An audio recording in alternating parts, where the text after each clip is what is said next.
कोल्हापुरात सरत्या वर्षाला निरोप देण्यासाठी सर्वत्र विविध कार्यक्रमांचं आयोजन करण्यात आलं होतं. या कार्यक्रमादरम्यान शहरासह जिल्ह्यात कुठंही अनुचित प्रकार घडू नये यासाठी पोलीस प्रशासनाकडून संपूर्ण जिल्ह्यात कडेकोट पोलीस बंदोबस्त ठेवण्यात आला होता.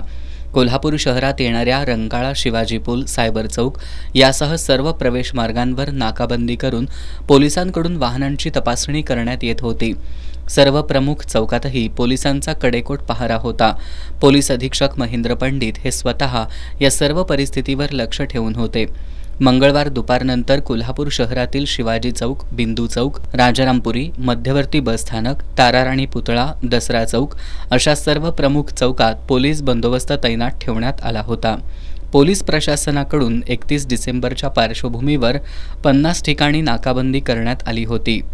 या दरम्यान मद्यप्राशन करून वाहन चालवणाऱ्यांवर ड्रंक अँड ड्राईव्ह अंतर्गत 316 जणांवर कारवाई केली आहे, तर ट्रिपल सीट वाहन चालवणाऱ्या 237 वाहन चालकांवर कारवाई केली आहे. सार्वजनिक ठिकाणी उघड्यावर मद्यप्राशन करणं, वाहतुकीच्या नियमांचा भंग करणं आणि प्रशासनाच्या सूचनांचं पालन न करणाऱ्या जवळपास 1328 जणांवर पोलिसांनी कारवाई केली आहे. कोल्हापूर शहरासह जिल्ह्यात संपूर्ण रात्रभर कडेकोट पोलीस बंदोबस्त असल्यानं कोणताही अनुचित प्रकार घडला नाही.